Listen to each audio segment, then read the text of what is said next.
about a two-year policy, I had access, you look right here, to $27,534. Now I want to preface that real quick. I put in $30,000. That first year after I got my data, I would have had $27,534. That's over 90% of my money available to me. There is not a regular whole life out there that can do this. Why? Because they're not designed to. Matter of fact, most whole lives that your brother-in-law or your agent or advisor will design for you, if they don't know how to do this, most of them will have zero money in the first year. How about the second year? Zero. So you cannot use a regular whole life to do what we're about to go into, and you certainly can't use one of those IUL, indexed universal life. They don't work for the infinite banking concept. Never have, never will. End of discussion. I have other YouTube videos that explain why. So let's just get back to why this policy, my policy, has that much cash available immediately. In the design, we have to understand the basic terminology. We have to understand base. We have to understand PUA, or paid up addition rider. We have to understand that the death benefit is not what we focus on. We put the lowest benefit of the policy, the lowest death benefit within the IRS rules of the next 7 years. Don't get too concerned about that. If we design your policy, which we'd be happy to, that's what we do well, we will worry about your policy being met. So stop with the IRS rules. This is the base.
There's no whole life policy that has money until the third year or the second year. Mine has money available immediately in the first 30 days. I'll show you exactly how I used this policy when I took it out in just a moment. So let's get back to what is this paid up addition rider? Different insurance companies call it different things, but what it is it's a rider that allows us to take some of our premiums and put it in a different place where it's not all going to death benefits. In other words, that different place, that money goes to the general account of the insurance company, where we earn interest and dividends on that money. And also where we have access and control to use that money anytime we want. Doesn't that sound a lot better than having no access and no liquidity of your money if we put it all to base? That's right, if we put it to the paid up additions rider, we're going to have access to a high percentage of that money. How much? Anywhere between, and it's company by company, but 88% to as much as 94% of whatever goes into the paid up additions rider. That's way better. And that's how I put $30,000 in and had access to over 90% of that money being $27,534. Now, in doing that, there's a trade-off. So let's talk about that. The commission on the base for most whole life policies is 55%. So if you did this with a regular whole life, I want to tell you why Dave Ramsey says that whole life is just a high commission thing where the agent makes all the money, and he's not wrong. If I put 30 grand into a regular whole life, and I did the math, a normal whole life, if all the money is put to base will give you 55% in commission. So 30,000 times 55, that'll be a $16,500 commission that the agent would get. But we're not putting all of it into the base. We're putting the majority into the PUA. Now, the way that this one's designed, even though it's 40%, the way I get paid is if I put 10% to the base. So this policy, just so you know, 30,000, I put 10%, okay, that's $3,000. It would have been put basically into the base, and I get paid 55%, $1,650. So one was $16,500 in commission. This one, if it was a 10% to base, $1,650. Now, that's a big reduction in commission. And just to prove that, I'm going to show you a commission statement to show you exactly how much money I got paid in commission on this. Fair enough? Because, hey, it's one thing for me to tell you, it's another thing for me to prove it and show you, which I will do in a little bit. But let's come down here to the paid-up additions. The paid-up additions rider, any money that goes into it, whether it's 90% or 60%, because remember, we're going to design this, and I very rarely put money into the 1090s. In the long run, the 1090 is going to be one of the least efficient, and the 60/40 is going to have a little bit more efficiency later.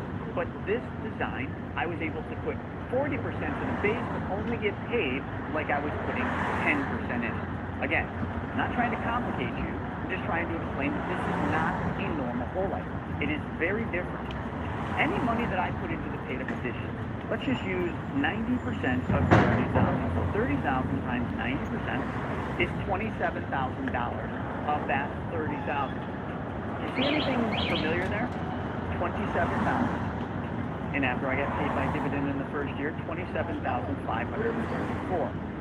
Now, just as a disclaimer, dividends are not guaranteed, but this company right here that I use has paid dividends every single year for more than 160 years, never missing one.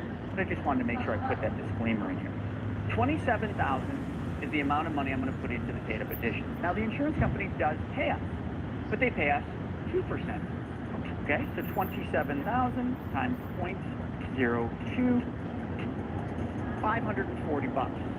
$540 is what I make. So if we do the math, $1,650, give or take a buck or two, plus 540, my commission on this policy with $30,000 in premium is $2,730. But I don't get all that because it's a grid, but let's just call that the gross commission.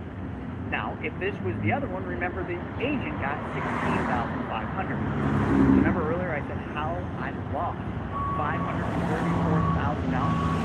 I just gave you the magic. By designing the policy the way I just explained, you, the client, the person that I build the policy for, have access to all of that money. It was almost dollar for dollar, wasn't it? So now are you starting to understand this? But let's keep going. To do this, it required me to put significantly less death benefit on the policy. My death benefit on this policy is $765,367. Now, I'm a healthy, at that time, 44-year-old. If I put all 30,000 into a regular whole life, I don't know the number, but my death benefit would be a heck of a lot more than $765,000. Maybe double or triple. But I don't want to pay for death benefit. I'm not designing this policy to be all death benefit. I'm designing this policy to be used as a machine for the infinite banking concept. And I'll explain why we use whole life in a moment. So I put 30 grand in, I get 765,367, and some of this death benefit is going to be reduced